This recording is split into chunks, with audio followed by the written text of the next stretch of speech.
discuss about multiplication of vector by a scalar and components of a vector. So in that, first one is multiplication of vector by a scalar.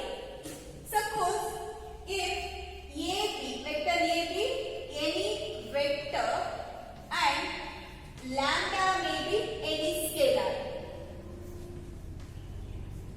So then the product of scalar and the vector A is lambda into vector A. So this is the scalar multiplication of a vector by the scalar. So this is the product we obtain when we multiply the scalar with the vector A. So here the vector, the product vector lambda into vector A is collinear to the vector A. Collinear means both vectors are parallel to each other. So lambda A vector is parallel to the given vector A. So now we will find magnitude of the vector lambda A. If we multiply any vector by a scalar, then magnitude of that vector, resultant vector is equal to magnitude of lambda into magnitude of vector A. So this is how we can calculate the magnitude of the vector when it is multiplied by a scalar. So if, let us see one example, if this vector A, this is vector A which is having magnitude 1 unit, then we are multiplying this vector by the scalar 4 unit, which is lambda value is 4.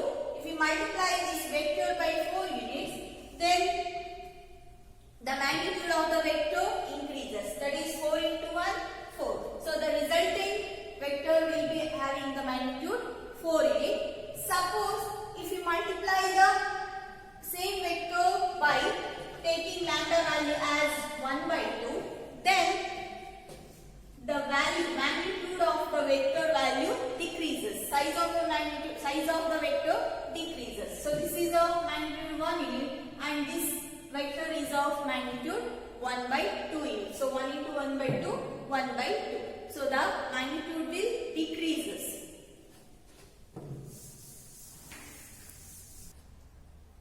Now we have one formula to find the unit vector. Already we know that unit vector means vector having magnitude 1 unit and it is denoted by A cap.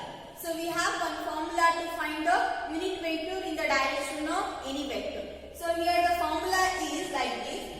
Vector, unit vector A equal to vector A divided by magnitude of the vector A. So this is the formula we are going to use to find the unit vector. So note this formula. So because this formula is used to solve some problems.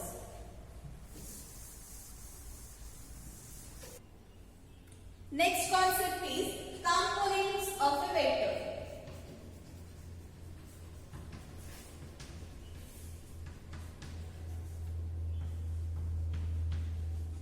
Consider a right-handed rectangular coordinate system.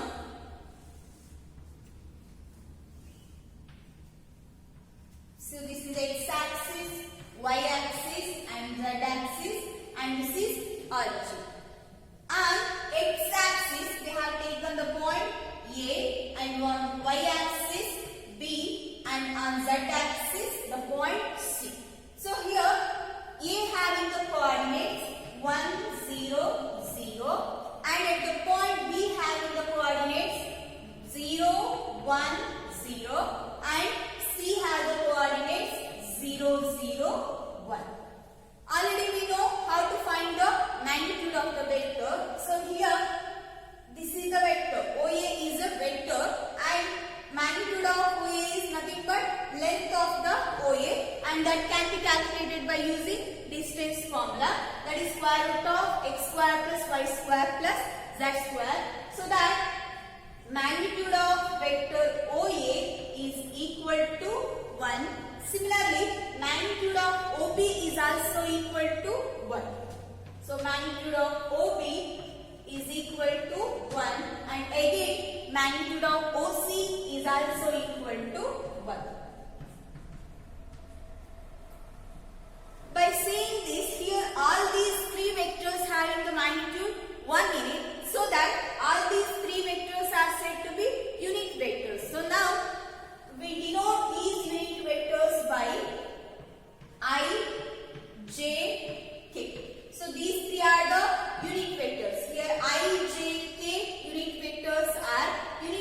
vectors along x-axis, y-axis and z-axis. So these three are the unit vectors along x, y and z-axis.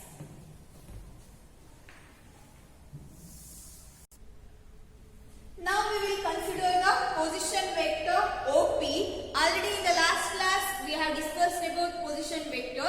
So here the point P having the coordinates x, y, z and position vector is denoted, OP vector is denoted by vector R.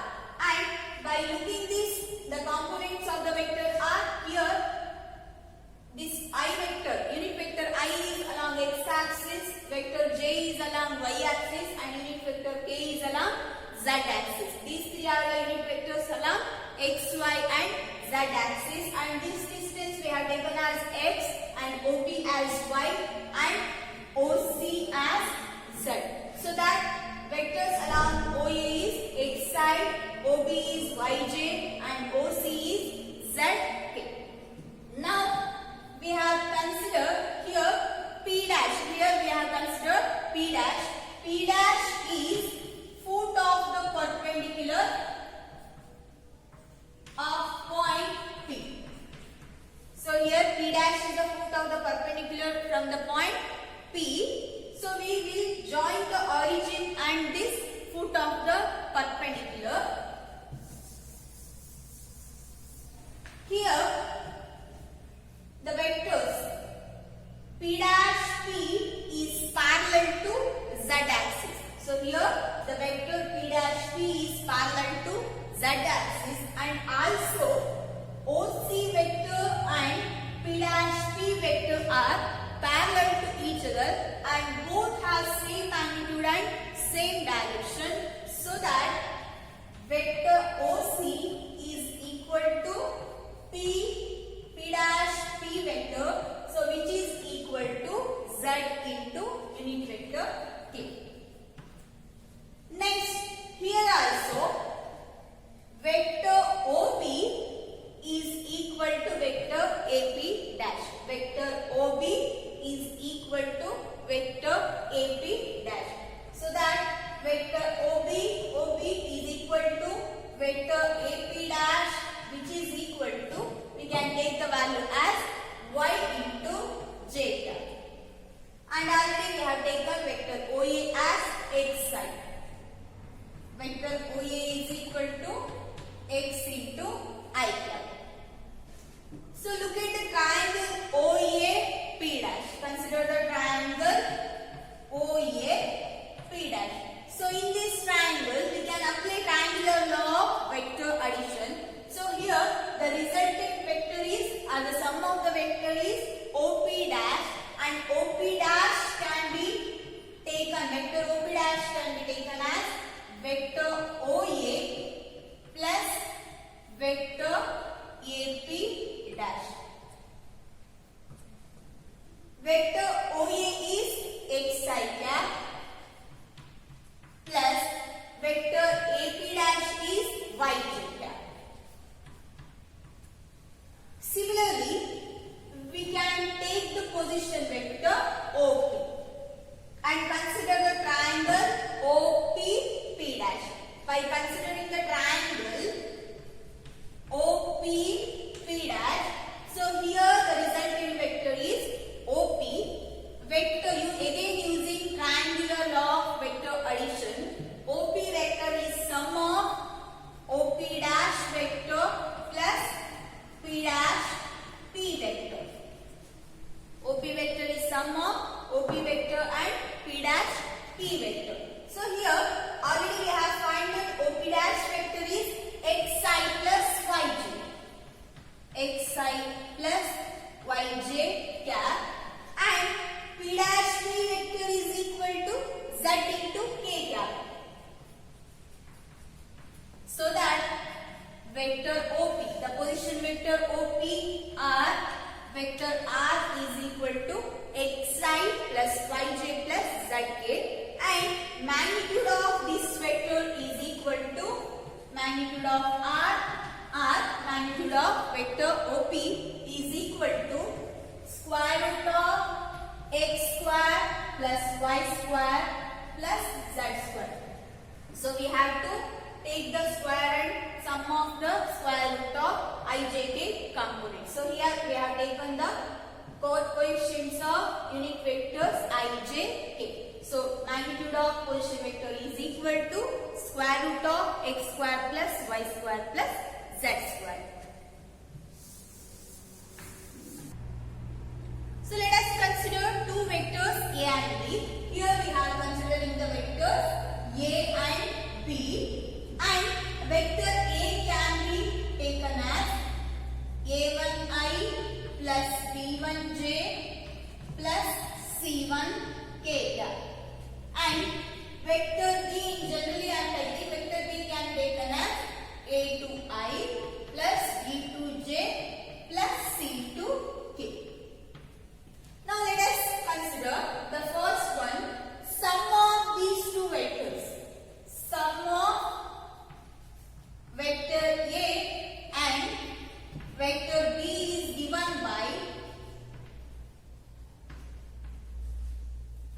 so here the vectors are represented in component form, so that the sum of two vectors or the resultant vector can be found by, here we have to add the coefficients of ijk unit vectors.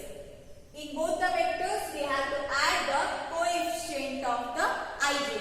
So that is a1 plus a2 into I plus b1 plus b2 into j cap plus c1 plus c2 into k cap. Next, we have to find the difference of these two vectors. Difference of vector a and vector b is given by, difference is also same. Similar to addition, we have to subtract the corresponding coefficients of ijk. So that vector a minus vector b is equal to, subtract the corresponding coefficients of ijk, that is a1 minus a2 into I cap plus b1 minus b2 into j cap plus c1 minus c2 into k cap. So this is how we can add two vectors or subtract two vectors. So when we say these two vectors are equal, so the condition is if vector a and vector b are equal, then their corresponding coefficients of ijk are also equal. Already we know that equal vector means they should have same magnitude and same direction, and here we are taking the condition as the corresponding coefficients of ijk are also equal. So here a1 is equal to a2, b1 is equal to b2, c1 is equal to c2. If a and b, if any two vectors are equal, then corresponding coefficients of ijk are also equal. And fourth one, we multiply vector a by scalar lambda. We are multiplying the vector a by scalar lambda, so that becomes lambda into a vector is equal to, we have to multiply each coefficients by the scalar lambda. So the resultant vector becomes lambda a1 into I cap plus lambda b1 into j cap plus lambda c1 into k cap. So we have to multiply each term by the scalar lambda.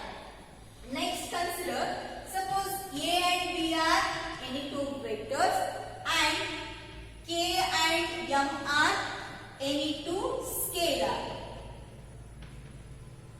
Here we have taken two vectors a and b and two scalars k and m.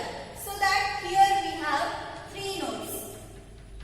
In that first one is k into vector A plus k into vector A plus m into vector A can be written as k plus m into vector A.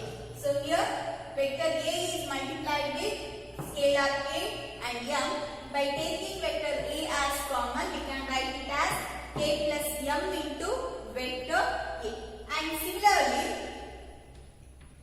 consider any constant, either k or m. So k of A vector A plus vector B can be equal to ka vector plus kb vector. So this is equal to ka vector plus kb vector. And third condition is